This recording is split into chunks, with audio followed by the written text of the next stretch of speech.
छोटा बच्चा समझकर अपने पास सुलाया। लेकिन उसने मेरी नई नई शादी हुई तो मेरी जेठानी का बड़ा बेटा मेरे साथ बहुत बातें करता था और मैं भी प्यार से उसके गले में हाथ डाल देती थी। एक दिन मेरी जेठानी की तबीयत अचानक बहुत खराब हो गई। सभी अस्पताल चले गए, मैं अकेली थी। इतने में जेठानी का बेटा आया और कहने लगा, आंटी मुझे बहुत डर लग रहा है। मैंने उसको अपने साथ सुला दिया, लेकिन उसके बाद मेरे होश उड़ गए। जिसको मैं बच्चा समझकर गले लगाती थी वो तो एक मेरा नाम रीमा है। मेरी शादी को अभी कुछ ही दिन हुआ था। मेरे पति का ऐसा काम था कि वो सुबह जाते तो रात को ही वापस आते थे। वह किसी के साथ स्टोर में काम करते थे जो कि सुबह से लेकर शाम तक खुला रहता था। घर में मेरी सास भी थी, मेरी एक जेठानी भी थी, उनके 2 बच्चे थे और सबसे बड़ा एक बेटा था जिसका उम्र शायद 14 साल हो गया था। जब शादी हुई तो वो बहुत ज्यादा खुश था कि हमारे घर भी दुल्हन आ रही है। बहुत ही ज्यादा खुशी से उसने मेरा स्वागत किया और मेरे लिए एक गिफ्ट भी बना कर रखा था। ये लोग ज्यादा अमीर नहीं थे और यहाँ पर आते ही मुझे किसी ने भी इतना अच्छा गिफ्ट नहीं दिया था, लेकिन उस बच्चे ने दिया जिसका नाम लकी था। शुरू के दिन थे तो मैं रोज ही तैयार होती थी।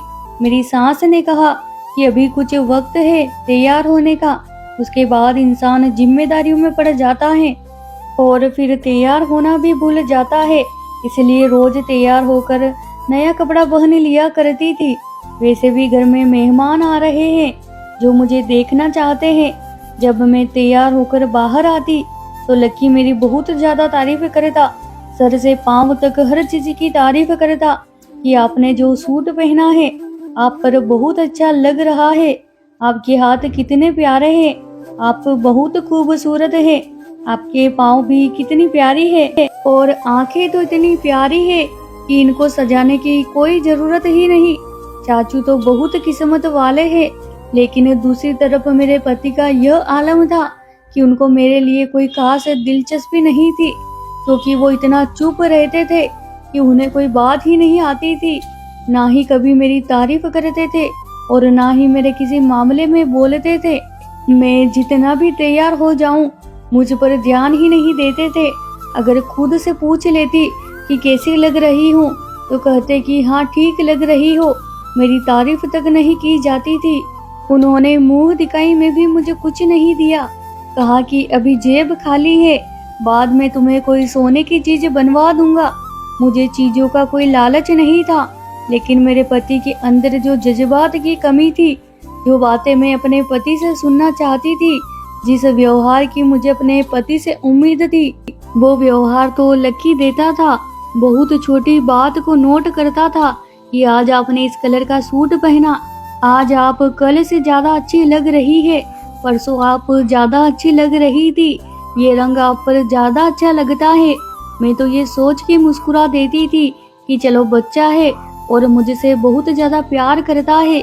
लेकिन जिस व्यक्ति को मेरी तारीफ करनी चाहिए थी उसको तो एहसास ही नहीं था। मेरी जेठानी ने कहा कि ये सारा खानदान ही ऐसा है, यूं समझ लो कि ये इनका खानदानी दिक्कत है। मैं तो कहती हूँ कि मुर्दा लोग हैं, जैसे जिंदा लोग होते हैं वैसे ये लोग मुर्दा दिल है। इनको किसी के बात से कोई फर्क नहीं पड़ता। कि शुरू में मैं भी बहुत परेशान हो जाती थी। मैं सोचती थी कि आखिर इसी तरह चलता रहा तो जिंदगी कैसे गुजरेगी, लेकिन बस जिंदगी गुजर गई। भगवान ने पहले ही साल बच्चा दे दिया और उसके बाद मैं उसमें बिजी हो गई। अब तो इन्हीं के लिए जीती हूँ। बच्चे कहते हैं कि एक छोटी बहन होनी चाहिए, लेकिन अब मेरे अंदर हिम्मत नहीं है और बड़ा बेटा काफी बड़ा हो गया है, अब अच्छा नहीं लगता। मैंने कहा कि इतना भी बड़ा नहीं है, एक बार तो आप कोशिश कर सकती है। उन्होंने कहा कि हाँ शायद, लेकिन अभी फिलहाल कोई इरादा नहीं है। इनको छोटी बहन का बहुत शौक है, इसलिए तुम्हारे आगे पीछे भागता रहता है, क्योंकि इससे बहन का बहुत ज्यादा शौक है और तुम्हें अपनी बहन समझता है। मैं भी लकी का बहुत ख्याल करती थी। कभी उसके साथ बैठकर लूडो खेल रही होती थी, कभी लूडो खेलते खेलते हम एक दूसरे को मारने लगे थे। कभी मैं उसके कंधे में हाथ डाल देती तो कभी वो हंसते हंसते मेरी बाजू के साथ लग जाता। घर का माहौल बहुत अच्छा था, सास भी अच्छी थी, जेठानी तो थी ही बहुत अच्छी। घर में ज्यादा काम भी नहीं था, घर में तो टाइम अच्छा गुजर जाता था। लेकिन जब पति घर आता था तो जैसे वो मुझे मुस्कुराने भी नहीं देता था। कहता था बहुत थक गया हूँ, सर में दर्द है, जल्दी जल्दी खाना खिला दो, और थोड़ी देर बातचीत करने के बाद सो जाता था। मुझे अपने मायके जाना होता तो मैं लक्की के साथ जाती थी। वैसे तो इतना दूर नहीं था, 5 मिनट का रास्ता था। वहीं बेचारा मुझे साथ ले जाता था। कभी भी जाना होता तो उसके साथ ही जाती थी। अब आना जाना साथ होता था तो जाहिर है इंसान चुप करके बैठ नहीं सकता। रास्ते में इधर उधर की बातें करते रहते थे। कभी कभी बहुत गर्मी होती तो कहीं बैठकर जूस पी लेते हैं या कोई आइसक्रीम भी खा लेते थे। इस तरह हम में दोस्ती भी हो गई। मुझे भी खुशी हुई कि चलो मुझे एक छोटा भाई मिल गया है, क्योंकि मेरा अपना छोटा भाई नहीं था। 2 बड़े भाई थे जिनकी शादी हो चुकी थी। अब तो मेरे घर वाले भी लक्की के आने से बहुत खुश हो जाते थे। भाई के बच्चे थे तो उनके साथ वो भी खेला करते थे। मेरी मम्मी ने यह बात नोट कर ली और कहा कि तुम्हारा पति क्यों नहीं तुम्हारे साथ आता है। मैंने कहा कि उनका काम ही ऐसा है। मम्मी ने कहा कि सारी दुनिया काम करती है, कोई अफसरी तो नहीं कर रहा है ना, स्टोर में तो काम करता है। मैंने उनसे कहा कि कम से कम मुझे ताने ना दो, आप लोगों ने खुद ही मेरा रिश्ता करवाया है। मम्मी ने कहा कि ताने की बात नहीं है, लेकिन ये उसकी जिम्मेदारी है, इस बच्चे की जिम्मेदारी नहीं है। तुम्हें यहाँ पर लाना ले जाना या तुम्हें बाजार ले जाना, कल को अगर बच्चा होने वाला होगा तो फिर क्या तुम्हें डॉक्टर के पास भी यही लेकर जाएगा। मैंने मम्मी से कहा कि मम्मी बच्चा अभी नहीं होगा, क्योंकि मेरे पति के पास मेरे लिए समय नहीं है। मम्मी ने तो अपने कानों को हाथ लगा लिया। कैसे किस्म के इंसान से अपनी बेटी की शादी करवा दी मैंने, जिसे अपनी पत्नी के साथ ही कोई दिलचस्पी नहीं। मैं इतनी खूबसूरत भी थी और जवान भी। मेरे जेठानी का पति बाहर में होता था, वो तो वैसे ही बस पूरा दिन आपके काम में बिजी रहती थी। लेकिन आजकल उसकी तबीयत बहुत खराब थी। थोड़ी बहुत तबीयत खराब होती तो जाके गली के डॉक्टर से दवाई ले आती थी। मैंने कहा किसी अच्छे डॉक्टर के पास जाइए और अपना इलाज करवा लीजिए, पता तो चले कि बार बार इतना ज्यादा दर्द क्यों हो रहा है, क्या हो गया है सेहत को। उसने कहा कि जब तक गुजारा चल रहा है तब तक चलता रहेगा। डॉक्टर के पास गई तो कोई बड़ी बीमारी बता देंगे तो फिर क्या होगा। मैं उनकी सोच पर हैरान थी कि वो तो कबूतर की तरह आंखें बंद किए बैठी थी। अगर कोई बड़ी बीमारी थी तो उसके बारे में पता चल जाना ही अच्छा होता है।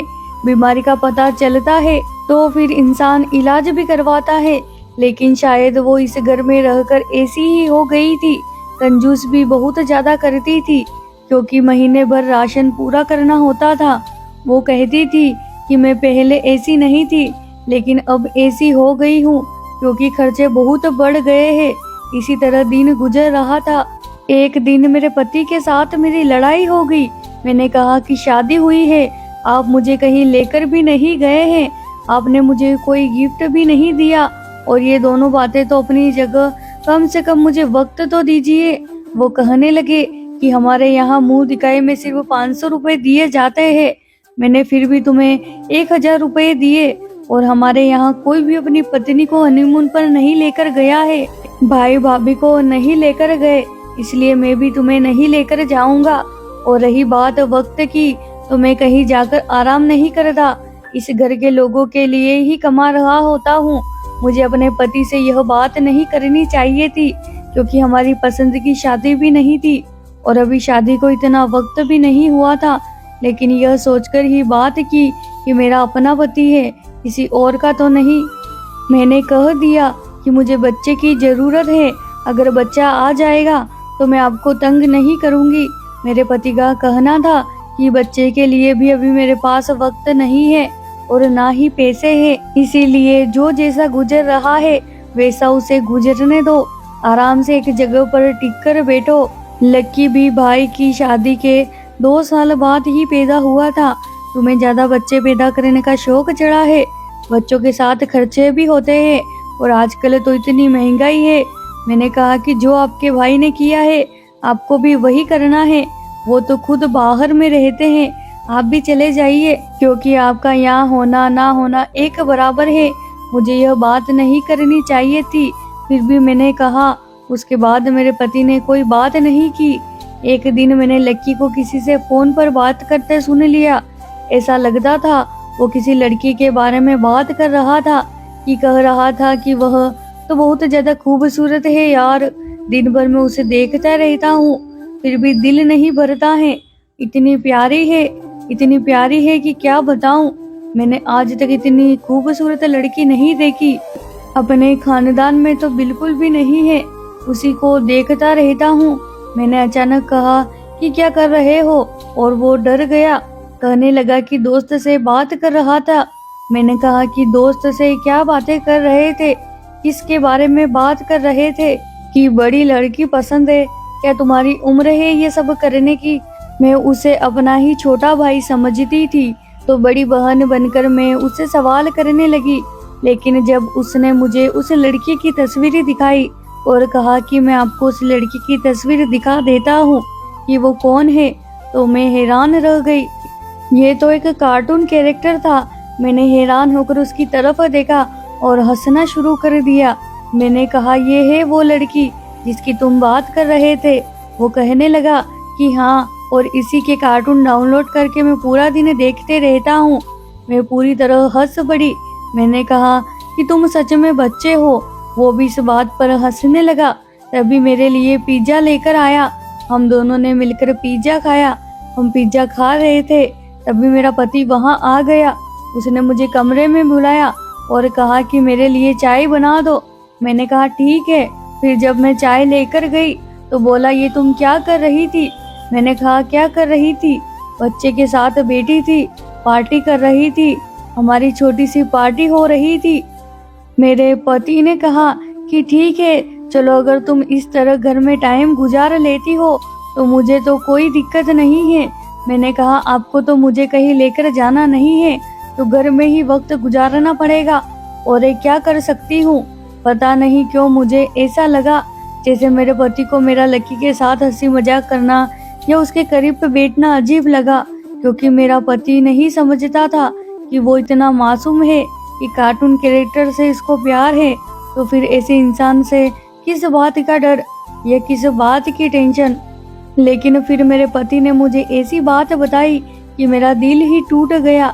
मैंने अपने पति को समझाया कि मैं इसके बिना खुश हूँ, और उसने मुझे यह कह दिया कि मैं आज से देर से आया करूँगा, क्योंकि रात को काम होता है।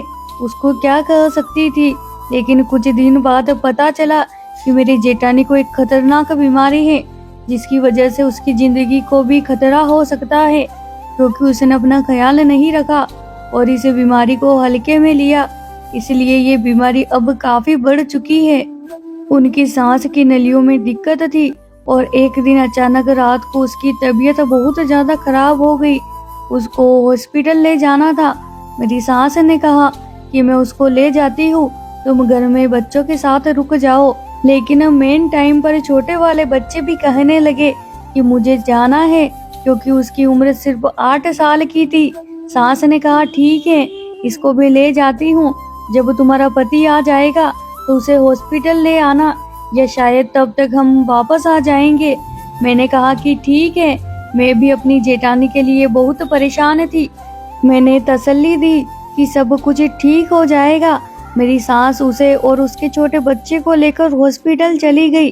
अपने पति को मैंने फोन करने की कोशिश की, लेकिन उसका नंबर बंद आ रहा था। मैं अपने कमरे में आ गई। जब थोड़ी देर बाद लक्की काफी परेशान होकर कमरे में आया, और वो रो भी रहा था, और उसने मुझे पूछा, क्या हुआ मम्मी को, वो ठीक हो जाएगी ना। मैंने कहा, उनको कुछ भी नहीं हुआ है, छोटा सा दिक्कत है। कुछ बीमारियां ऐसी होती है जो बहुत छोटी होती है। इंसान को ऐसा लगता है कि जैसे मेरे साथ बहुत कुछ बुरा हुआ है, और वह बिल्कुल ठीक हो जाता है। मैंने तो उसे तसल्ली दी थी। कहने लगा, मुझे बहुत डर लग रहा है, अकेले नींद नहीं आ रही है। क्या मैं आपके कमरे में सो जाऊं? मैंने कहा हाँ, इसमें पूछने वाली क्या बात है। मैंने उसे बेड पर जगह दे दिया। घर में इतनी बड़ी प्रॉब्लम थी, मुझे तो समझ नहीं आ रही थी कि मैं क्या करूं। बार बार पति को फोन मिला रही थी, लेकिन फोन ही नहीं उठा रहे थे। सास भी फोन नहीं उठा रही थी, लेकिन थोड़ी देर के बाद सास ने फोन किया। कहा डॉक्टर ने कहा कि रात आपको हॉस्पिटल में ही रहना पड़ेगा। वैसे भी 10 बज गए हैं, तुम थोड़ी देर आराम कर लो। मैंने कहा कि भाभी भी फोन नहीं उठा रही है। सास ने कहा कोई बात नहीं, यह भी सो रही है और हम लोग भी यहाँ इसी कमरे में बैठे हैं। जब तुम्हारा पति आ जाएगा तो उसको भेज देना, खुद आने की जरूरत नहीं है, फिर सुबह उसके साथ वापस आ जाएंगे। मैंने कहा ठीक है। नींद तो मुझे भी नहीं आ रही थी, लेकिन लेटे लेटे अचानक से मेरी आंख लग गई और मैंने महसूस किया कि मेरे कंधे पर किसी ने हाथ रखा है। मुझे लगा मेरा पति आ गया है, क्योंकि कमरे की लाइट ऑफ थी। मैंने अपने पति के हाथों पर हाथ रखा और कहा कि आपको पता है क्या हुआ है। मैंने जैसे ही लाइट ऑन की तो सामने का मंजर देखकर हैरान रह गई।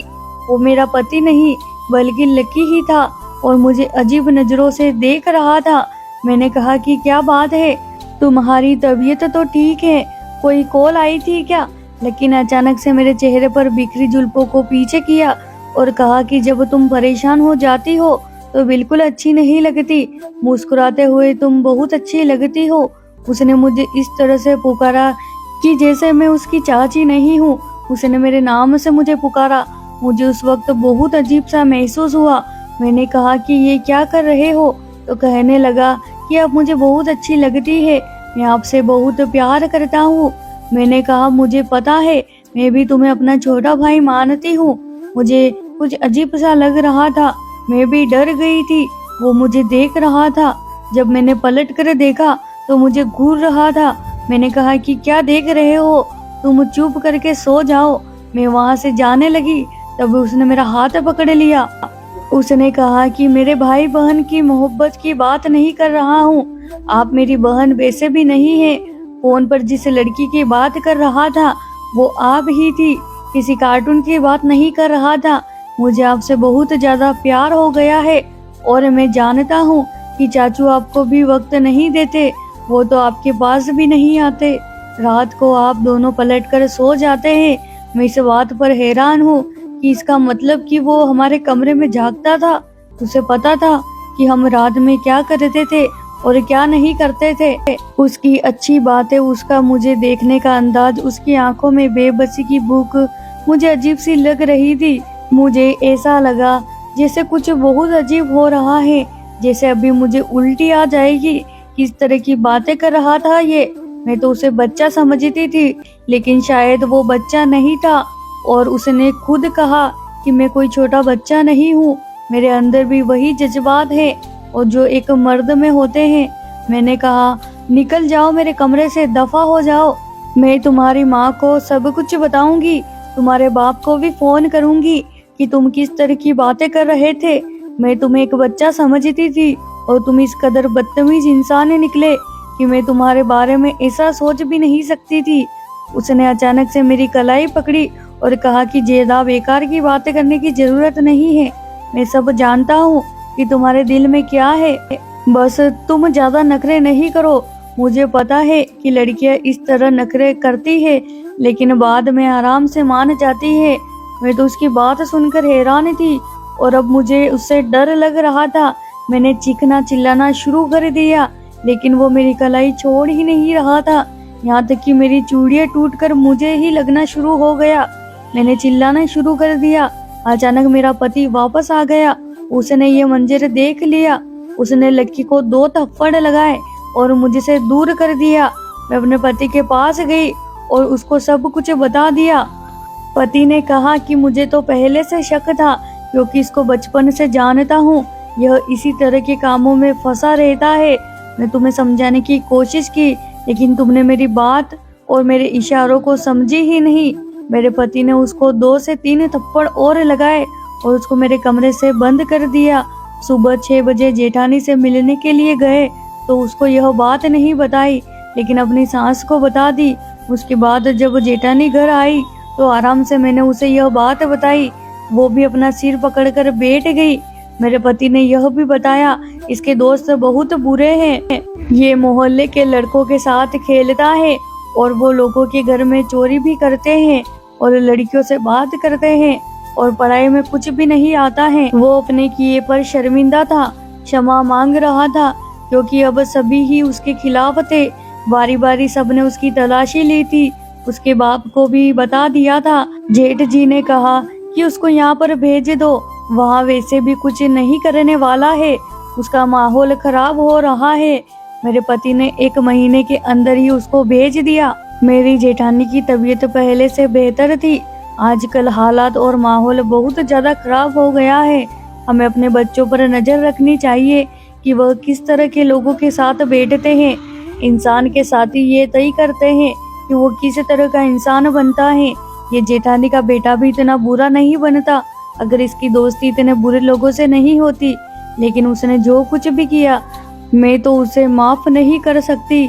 मेरे पति का कहना है कि जब तक वह बाहर में रहेगा तब तक हम यहाँ रहेंगे, लेकिन अगर वो यहाँ वापस आ गया तो हम लोग ये घर छोड़कर चले जाएंगे, क्योंकि मैं नहीं चाहता कि मेरी पत्नी इसी घर में उसके सामने रहे और वह फिर से मेरी पत्नी को गलत नजर से देखे। मेरी सास ने तो मेरी जेठानी को भी बात सुनाई कि तुमने अपनी बेटे को किस तरह से सीख दी है, लेकिन उसने कहा कि उसके बाप के वजह से ये सब कुछ हुआ है। उसका बाप बाहर जाकर बैठा है, उसके सर पर बाप का साया होता तो कभी भी इतना बिगड़ता नहीं। उसकी भी यह बात अपनी जगह ठीक थी, बस जिंदगी गुजर रही है, क्या करे, इंसान मजबूरियों में फंस जाता है और जिंदगी में इस तरह की दिक्कतें आ ही जाती है। तो मेरे प्यारे दोस्तों, चैनल पर पहली बार आए हो तो प्लीज चैनल को सब्सक्राइब करें और वीडियो को लाइक करें। धन्यवाद।